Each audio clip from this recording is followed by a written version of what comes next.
go look. And so I go look. And there I had these monkey puzzle trees, and they love those monkey puzzle trees. And they just toilet paper. Then I said, okay, guys, all right. And then you would say, if you bought us donuts, we'd clean it up. And so we would all have donuts and coffee together. And then we have to go to school. Oh, those were great times. You know Raymond is 41. What, see, they were my students when Raymond was born. He's living in Seattle, working for the Department of Transportation. Yeah. Hey, You are John. 42, but we're 41. Good to see you. You're- I know, of course I know. Of course. Yeah. Do you remember us? Of course I do. And your children, who are not children anymore. Yeah. Yeah, Christchurch. When you first came to Yep. Seattle? See, they planned my wedding with Loma at Christchurch. Yes. Yeah. And, I was the office manager at Christchurch at that point, too. So Yeah. I processed his paperwork. It was kind of funny when Father Steve comes walking to us and said, we got a wedding coming up. I'm like, okay. And he hands me the paperwork. I'm like, I know these people. Yeah. I know Kelly. Kelly, sure. And Holly. Where's Holly? There's Holly. Yeah. I don't forget. Mr. Smith. Yes. Dave. Hey there. How you doing? I go back a ways too. Oh, I know you do. I know you do. I was in high school before you were. Mine's only Eileen, how you doing? was a student of your Oh, well, I'm not very mobile, but I'm, I'm sorry to ask you. So glad to be here. This is, oh, great. The mosh pit. Oh, They're ready for you. okay. We'll talk later. So, Okay, we'll talk later. are you going to talk at all about Richard Strauss and Yes. his German Yes.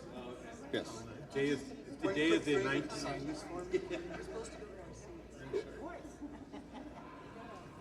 How are you? He led a choir of 1,000 people at the opening of the Olympics in 1936. reconnect over at Seattle Central. Here you go. And Paul, congratulations. Of course, Red Thank Man. you. Thank you. Of course. But We'll talk to you afterwards. choir. We'll talk to you afterwards. Hello, everyone. This is our stage side chat. And and we're very fortunate to have our guest artist here, Jeff Snedeker, our hornist. Today is a very exciting concert. And I'd like to start out with telling you a little story that I don't know if it's true or not, but it's a good story anyway. So Felix Mendelssohn toured a lot. He would go and play, and everyone loved his music. He was the consummate musician. He played for the Queen of England, which was Victoria at the time. Now, Queen Victoria decided she was going to greet him with a song. And she said, I've got a song for you, one of your songs. And he listened and he said, well, thank you. You know, you bow and scrape when the Queen says, I have a song. And you say, well, thank you very much. So she sang the song, and then he said, oh, that was written by my sister, Fanny. And she said, oh. And that kind of tells the story about brother and sister. Now, Fanny was 4 years older than Felix, but they were very, very close. And they had the same teachers, both piano and composition, and they would consult with each other. They'd spend hours a day arguing about music, and they loved it. And Felix never did anything without consulting her, and she never did anything without consulting him. Unfortunately, she was not allowed to write large works. Her father said, for Felix, this may become a vocation.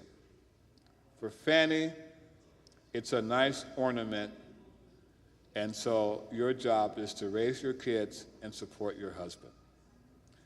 Isn't it nice that we've come from far from there? Well, she wrote almost 500 pieces, but most of the pieces were songs, chamber music. And her chamber music is great. If you listen to this overture, this is the only work that she wrote that had full orchestra. And so I decided we're going to play this for you. And if you listen carefully, you'll hear a little bit of Midsummer Night's Dream. You'll think it's little brother, but it's actually her. The sad thing, and the interesting thing, is that she had a stroke conducting Felix's Reformation Symphony. The Reformation Symphony was the first concert we had after the COVID.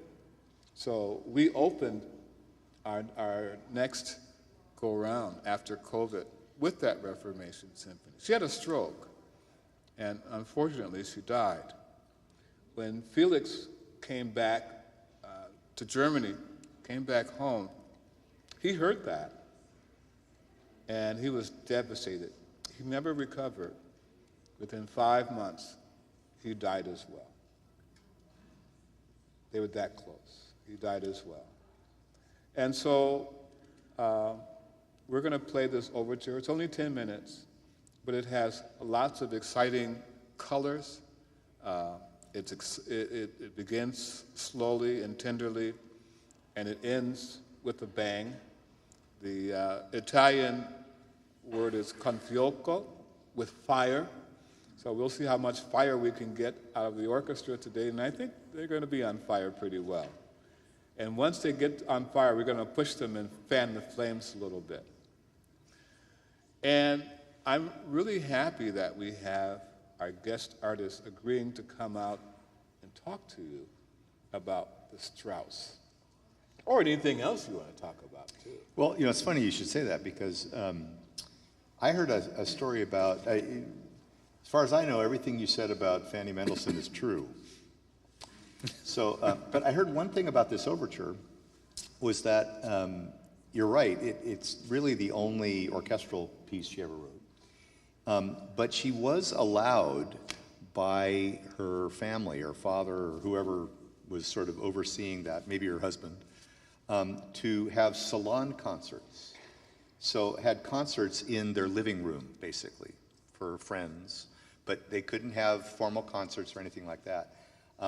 My understanding is that also contributed to her writing chamber music, because that's a lot easier to manage in a small space, but that the overture actually was premiered in her living room. Not officially, but the first performance was supposedly in her living room, which conjures up all kinds of entertaining ideas when you see this orchestra and you try and figure out how that's going to fit in your living room. It's kind of entertaining.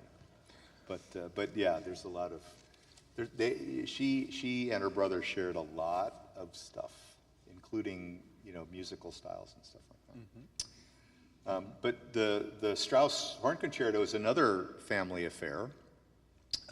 Richard Strauss's father was one of the finest horn players in Europe at the time. He was based in the Munich Opera Orchestra. And that's an orchestra that actually premiered several of the works of Richard Wagner. And Franz Strauss was the principal horn there in that court orchestra. And a very interesting guy, because he was a player first. He did compose some works. And as a matter of fact, he composed a concerto for horn that quite certainly was the model for the concerto you're going to hear tonight by Richard Strauss. Very similar in terms of continuous three movements, you know, sort of fast, slow, fast. The only difference is Richard Strauss, the son, decided that rather than sort of bring back the entire first movement with a little bit of an ending to it, a little special ending, so in other words, it goes like first movement, slow movement, first movement again, with a little bit of extra, a tail end, a little coda at the end of it to spice it up at the end. Richard Strauss did sort of the same thing. He took the same tune, more or less, and gave it a little bit of a tweak to make it sound different enough that it sounds like a real third movement. So, but it is a very continuous sort of thing, and it's got the same little flashy little tail at the end of it. But the interesting story about Franz Strauss is that while he was a marvelous player, he hated Wagner as a person. And he was certainly not alone in that feeling. Wagner was quite an opinionated and apparently very difficult person to work with. He was a taskmaster, hours and hours and hours of rehearsals. Never a good idea. And also very, very detailed. Decided he knew exactly what he wanted and would not give up until he had what he thought he wanted. That can be seen from one perspective as very admirable and, you know, quality control and all that sort of thing. It can also be seen as a tyrant. And the interesting question is, can you have those same, you know, attention to details and passion for that and still be a nice person? I think there's evidence that that is possible. So Wagner was very difficult to work with. And the interesting thing is, in Wagner's writings, you know, he wrote a lot of things about various topics, but he also published at least one diary, or his own accounting of his life. And Franz Strauss is actually mentioned one time, and that is that he was talking about this particular orchestra and how they had just gone through a set of rehearsals. And they mentioned, he said something about Franz Strauss is a marvelous horn player, but he obviously hates me so much. He shouts at me in rehearsals. And how can a person who hates me so much play my music so beautifully? and you know, my thought is, now there's a professional. But he truly was a fine player, and actually Franz was actually a rather significant performer. He championed the horn solos and horn repertoire from the previous generations. Now, one can think, well, that's good, but what about, you know, shouldn't we be looking ahead?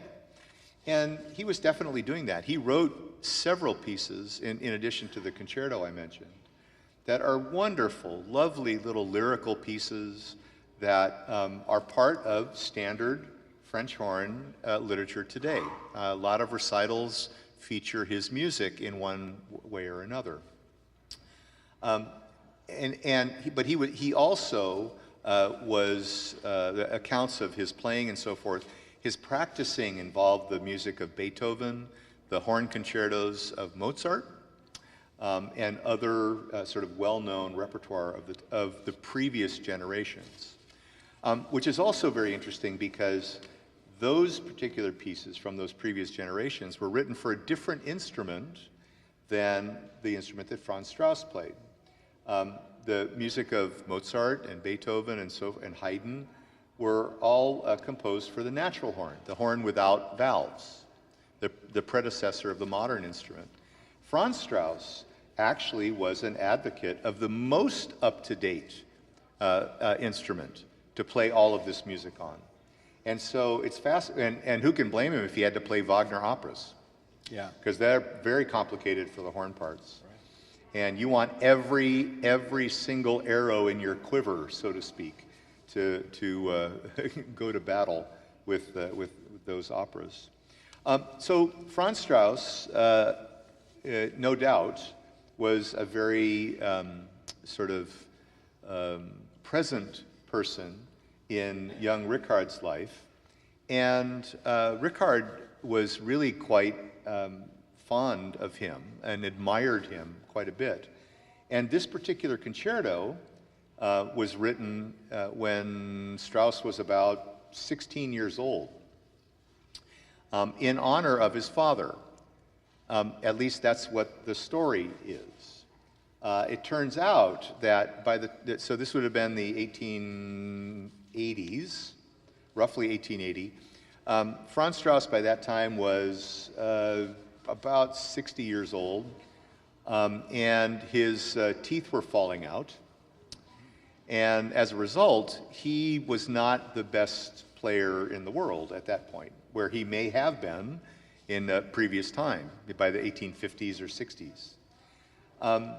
So young Richard wrote this with his father in mind, and again, patterned it after the concerto that I'm sure he had heard. And then it came time for the premiere. And the premiere actually happened with piano. I didn't realize that until I looked it up. I always thought it was, it's always like orchestra first, then piano reduction, right? So it actually gets played, right? So, but this seems to have been the opposite, and I'm not sure why. I haven't found that information yet. But it was designed for his father to play it, and his father apparently attempted to practice it to get it together, and he just was not in any kind of shape to be able to do it. So that was kind of disappointing. And can you imagine how a 16-year-old who is disappointed in their father would behave? Gee, how's that going to go, right? So there was no tearing off of the front page because Napoleon, offended him or anything. It wasn't anything like that. But it turned out that Richard Strauss went to the horn teacher at the local conservatory, whose name was Oscar Franz. And Oscar Franz was a very established teacher, fine player, not of that same age generation, a younger player, or younger person, and was well able to play the piece. And so as a result, Strauss actually dedicated it to Oscar Franz instead of his father. Some would like to create a little bit of controversy, but I think it was just like, thanks for playing my piece. I wish my dad could have played it, but oh well, And then shortly after that, the orchestral version came out. And that particular piece, I have to say, aside from, at least one or two of the Mozart concertos, this Richard Strauss horn concerto is probably the most played horn concerto in the history of the world. And that's a double-edged sword for the person playing it. Because the more something is played, the more popular it is, the more people have opinions about how it should go. How many are horn players in the room? Former, recovering horn players, right? Right? So you kind of know what you like, right? And what you hope for. And so it's an interesting question as to sort of, well, what do you do? Do you play the way you want it to go? Do you play it the way the traditions are, or what? And fortunately, people generally agree that the heroic parts should be heroic, the lyrical, gentle, tender parts should be lyrical, gentle, and tender. And aside from a few arguments about how fast or slow you should go, this piece is generally well received. Did you hear what I said? This is generally well received. Okay. And the last thing I'll say before I turn it over, and you can then ask me more, or add, or whatever, or correct me, whatever you'd like. What was I going to say? I was going to say was going to say one last Generally well received. thing. Generally, oh yeah, that's right. It is generally well received. Oh, I know what it is. I think the reason for that is because it has in one place kind of all the things that the horn does well. The horn, you know, can be very heroic. Last night, can I say what I did last night? Yes. Okay. I played in Yakima Symphony, I play in the Yakima Symphony, and we played the Symphony No. 1 by Mahler. Yeah, we had 8 horns in that one. You know, it doesn't get much better unless you add more horns. Yeah. Right. So, and that was heroic. It was tender. It did everything that you want horns to do, right? The thing that's better about the Strauss Concerto is it's only about 15 minutes instead of an hour and 20. Right?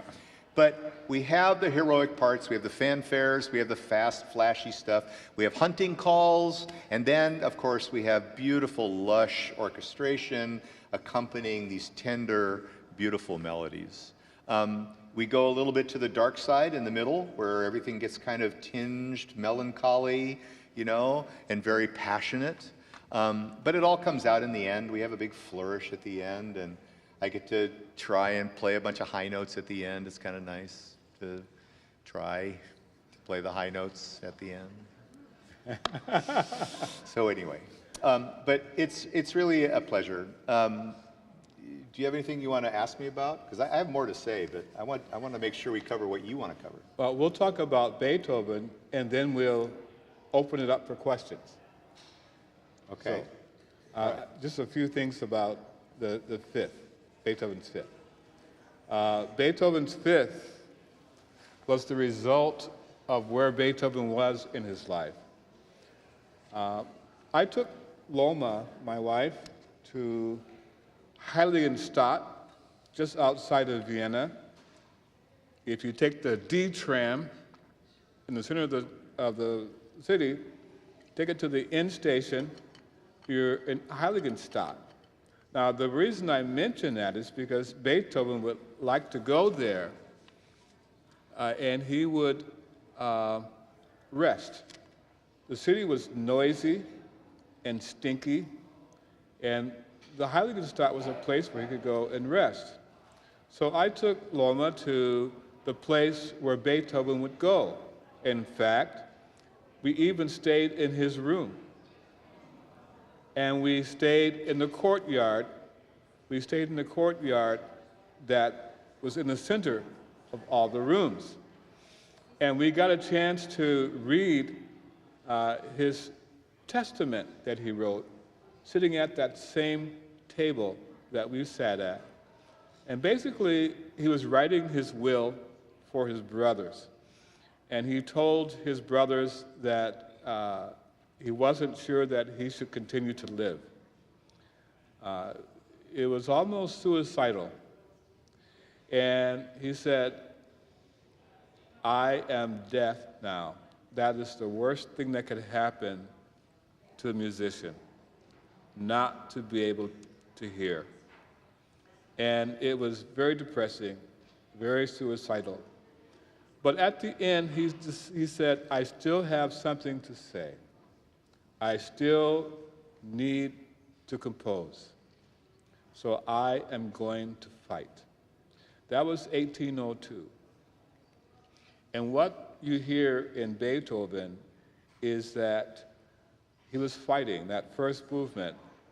Da-da-da-dum, da-da-da-dum. It's a big fight. He's fighting. He's fighting his fate. And you can hear him struggle all the way through there.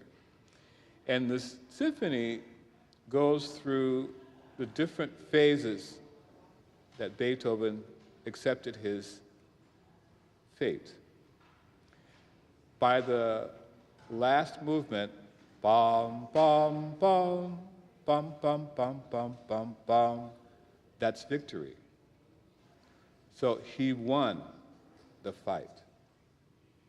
So C minor is a Beethoven key for struggle. E flat major is a Beethoven key for heroics, majesty. But C minor, you could tell. And then it goes from C minor to C major in the last movement, and the victory is pronounced. He doesn't know when to end it, but it just keeps going and going and going. And he says, I want this to be larger. So he brings in the trombones. Trombones were normally in church. They were called the voice of God in German music. So he brought the voice of God into the orchestra for the last movement. He brought the piccolo in. He brought the contrabassoon, which is even lower than the basses, to broaden that. And so at the end, it's euphoric. And it's a great way to end the concert.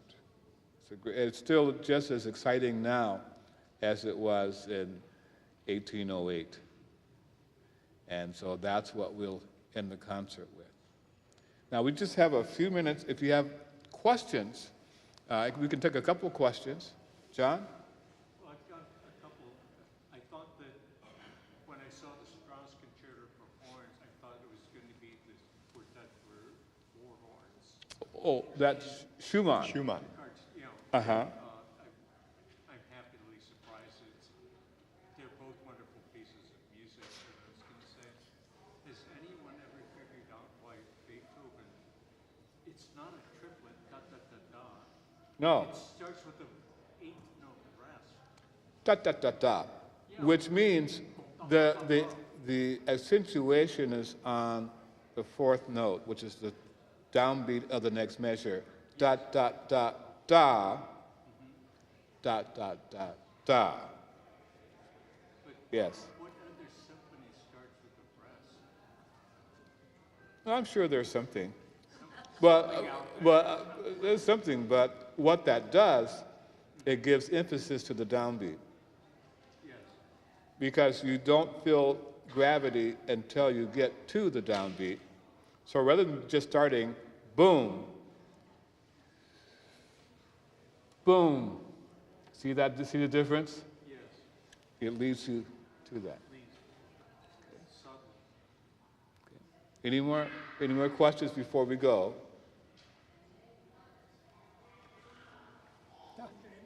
Jeff? Yes. Yes. I cried. The question was, have I ever seen the show MASH? And David Ogden Steyer's character, he was actually a real French horn player. I actually met him. And he was very shy about it because, he was like, well, I'm not a professional player. But he actually did play the instrument. But he claimed it was not him playing on so badly in the episode. He was better than that. That's what he said.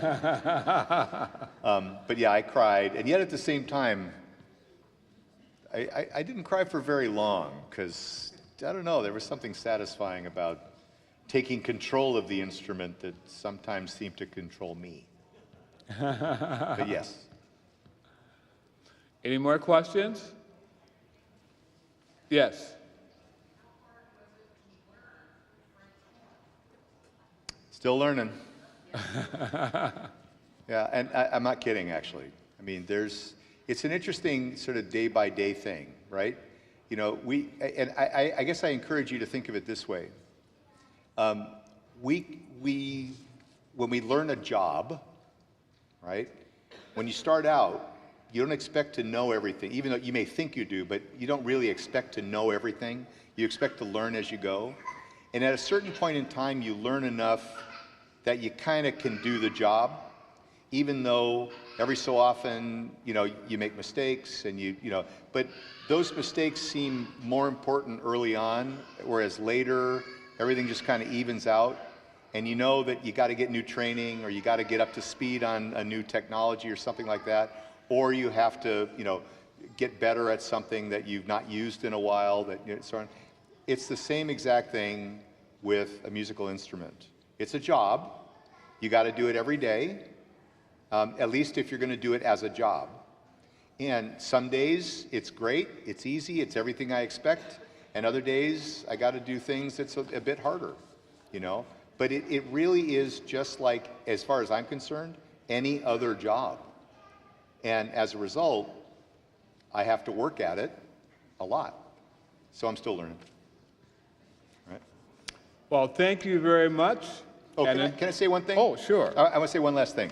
So I did a little tally in terms of the number of times you and I have worked together. And I was really thrilled, to be honest. I've had the good fortune of working with this gentleman here, this fine musician, in multiple situations. First with the Tacoma Youth Symphony, which he's been a part of or is just finished a long tenure with them. And then at Central Washington University, where he was on the staff for several years, and then decided he didn't want to add another 100,000 miles to his car, or, you know.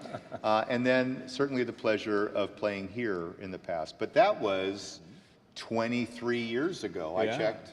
23 years ago, I got to play a Mozart concerto, and he was very gracious and allowed me to play a second concerto by a British composer, Gordon Jacob. And that particular concert, to be able to do both, does anybody remember that concert? Anybody? 20-some years ago, 2002.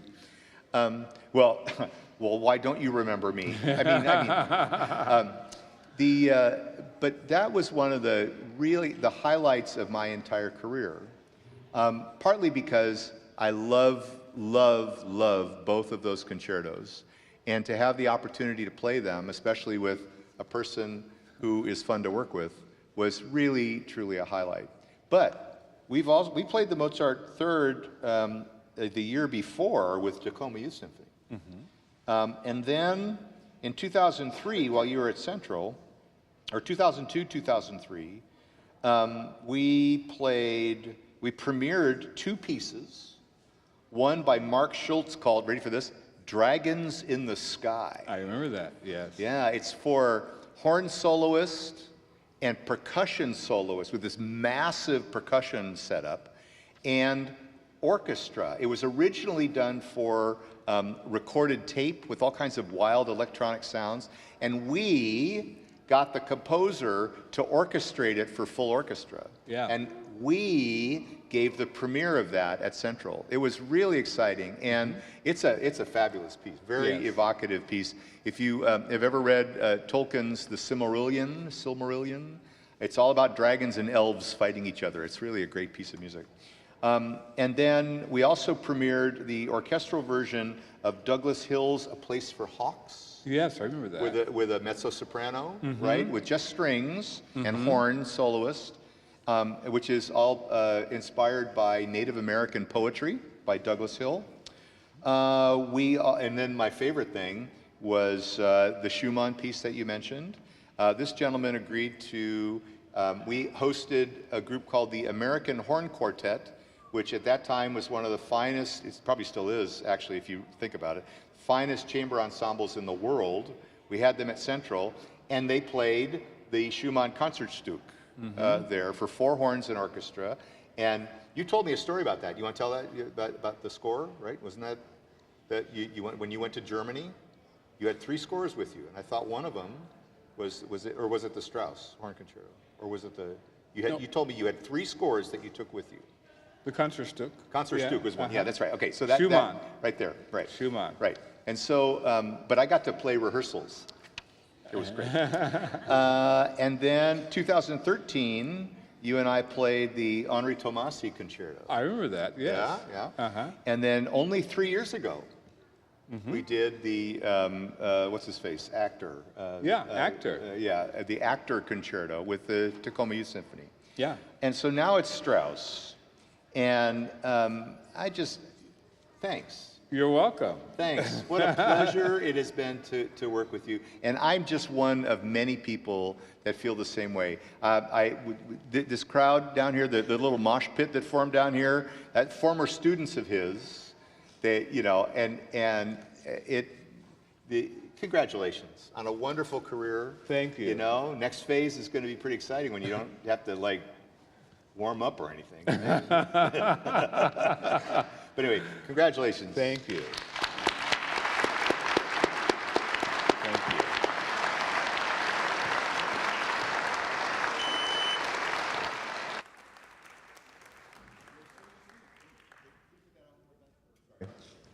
So I wanted to say one, yes, you can go. Okay. Get out, get out. After the Strauss, just as a warning, I am going to play an encore, whether you want me to or not. Okay? And that encore is going to be a dedication to him. So these pieces that you just heard about, they're all going to figure somehow, I'm still working on it, into just a little bit of a tribute to him. And then it'll end with something else that you'll see. But I did want to make a shameless plug. So in other words, clap long enough and hold your ears if you don't want to hear any more horn after that.